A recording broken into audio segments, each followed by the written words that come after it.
everyone, it's Dranina here and welcome to today's stream. Welcome Typical Dude 78. Welcome to today's stream. We'll be playing something that I have seen come across the internet every now and so often, and more often every single time, which is AI Dungeon. More specifically AI Dungeon 2, I think it's called. And this is a game in your web browser where you'll be playing with an AI to build your own story. And the story can go however you want to go, however you want to. And yeah, claim my daily reward. I will do that real quick. Yay, we received 20 skills. Thank you very much for notifying me. I didn't even know there was a daily reward in this game, but now I know. Thank you, Supercool Dude. So we're building a new game and we're gonna build a classic game here. So we can have settings. I haven't played this before, so I am really curious. I have seen other people play it. So I am really looking forward to it. Let's go for... You know what? Let's go for a explore worlds. It's recommended. It's your first thing you can do. So let's go for that one and just see how things are going to go.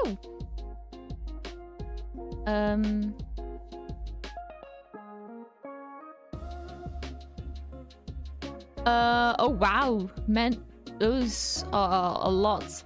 Let's click on my words. We got Kringle, Winterbloom, Xaxas, and Hida.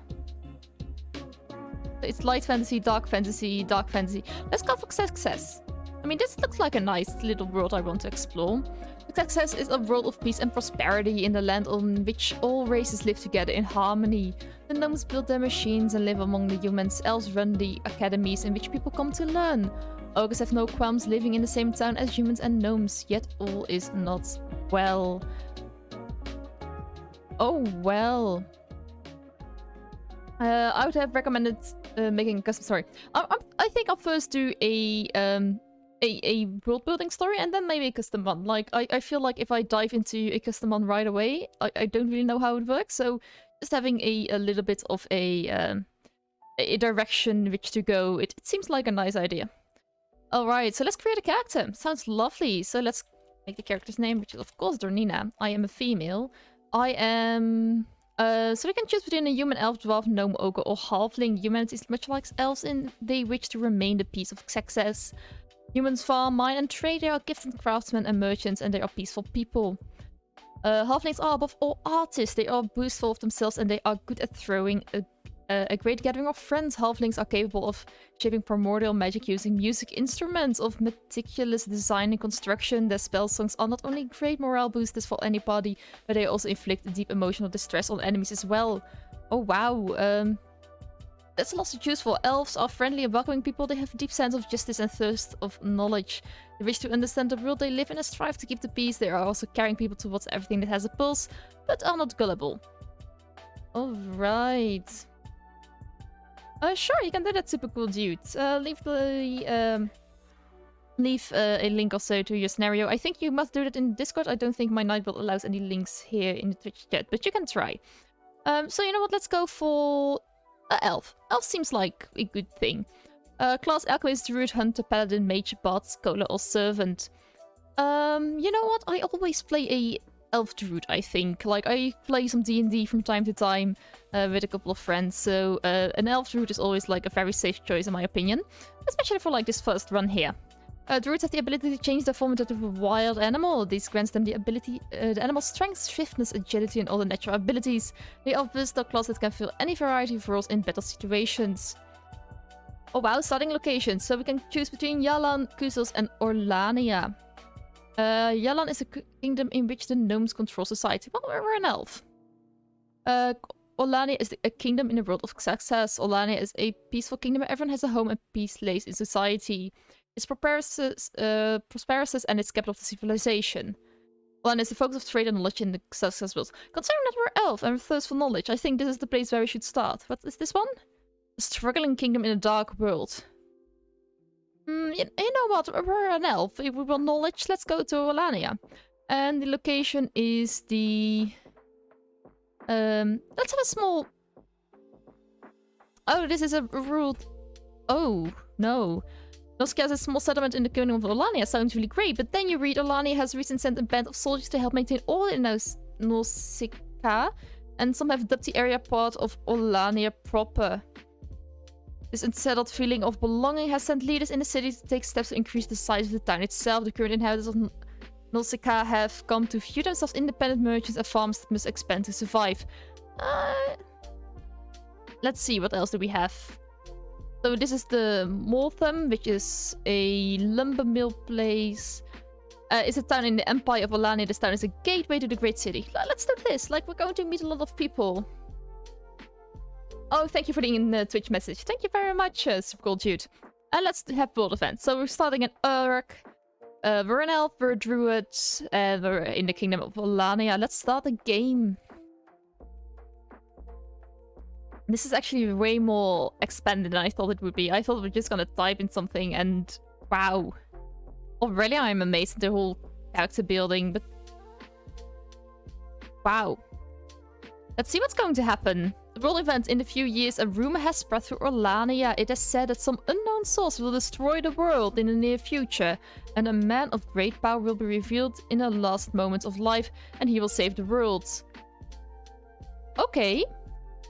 Xaxas in a world of peace and prosperity. It's a land in which all races live together in harmony. The gnomes build their machines and live among humans. Elves run the academies in which people come to learn. Ogres have no qualms living in the same town as humans and gnomes. Yet all is not well. You are Dranina, a female elf druid in the world of Xaxas. You grew up in a small town in the kingdom of Orlania with your father, who was a soldier.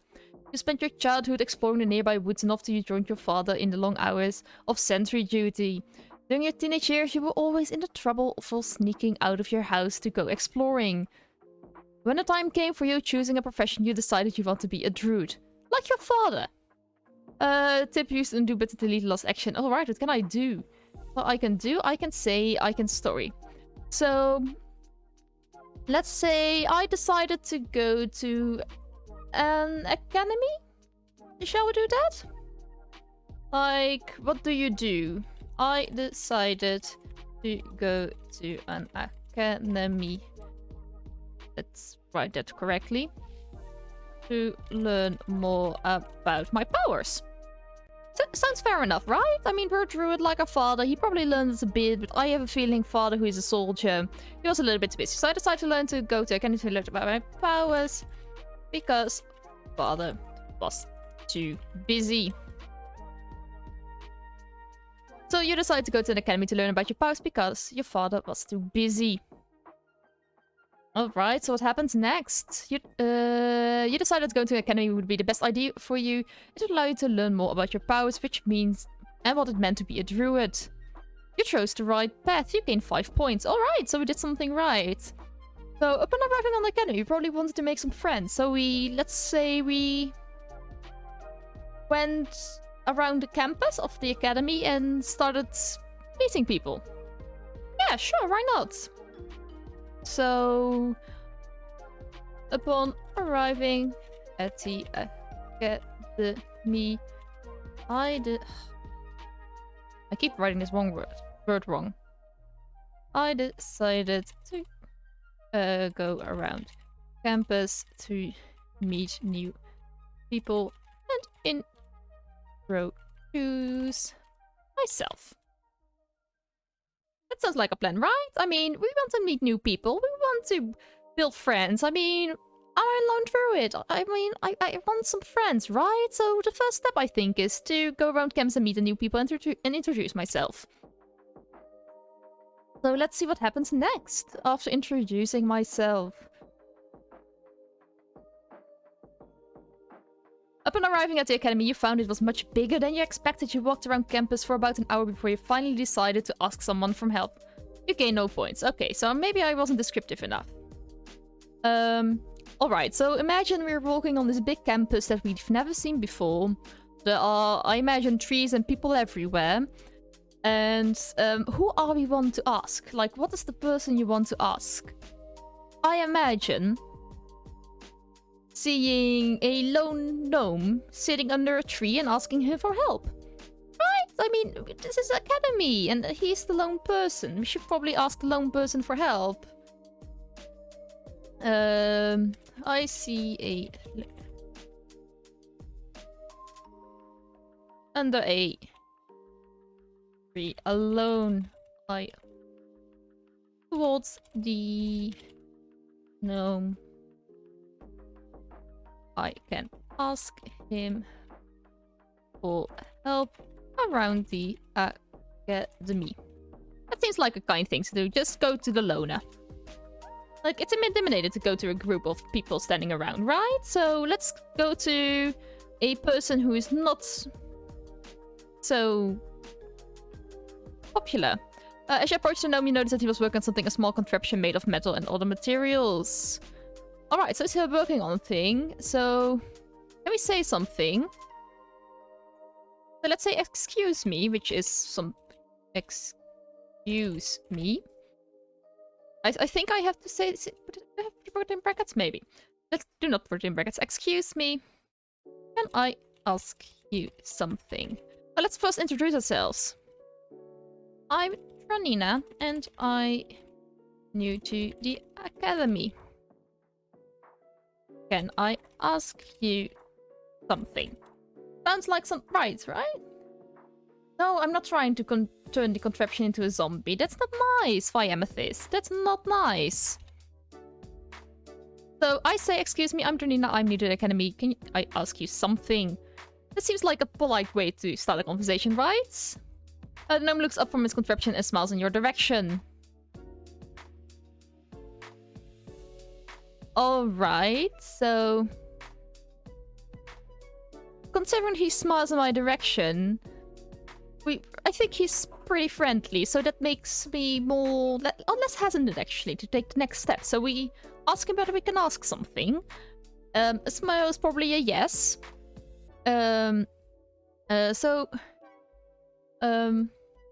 let's smile back. I smile back at the gnome. And then, what shall we do then? Let's just first smile back, and then we can always ask what he's making.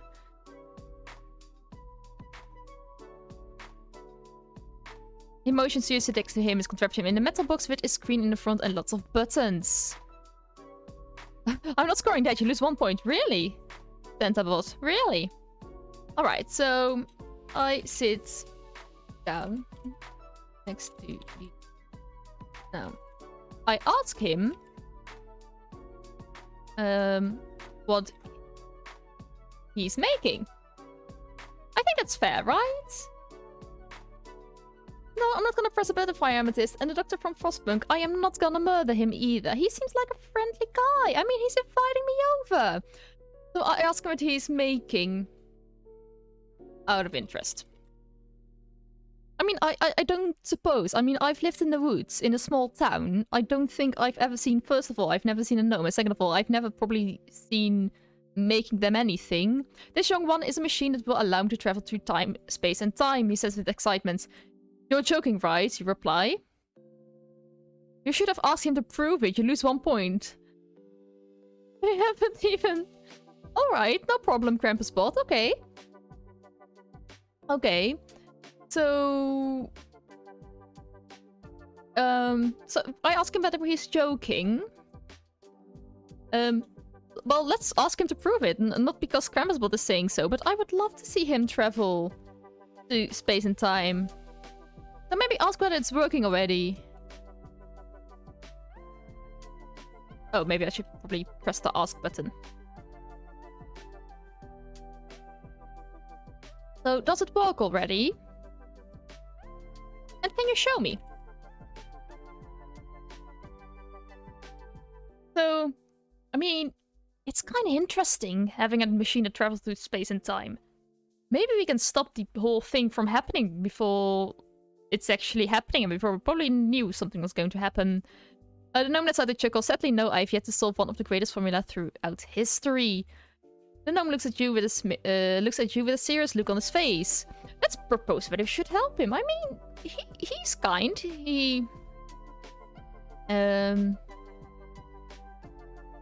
Let's propose, can I help you with something?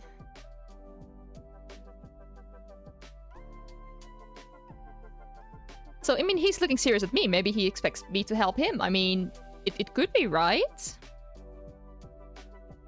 I mean, I ask him for help. He stands up and signs we must take haste to the king's palace. You get up and starts walking towards the front gate. Alright, that's not how I suppose it... That's how I thought it would go. I mean... I ask him whether I could help him with his machine, and suddenly he stands up and we're going to make haste to the king's palace. Oh, alright. Not the direction I thought it would go, but sure, very much a welcome direction.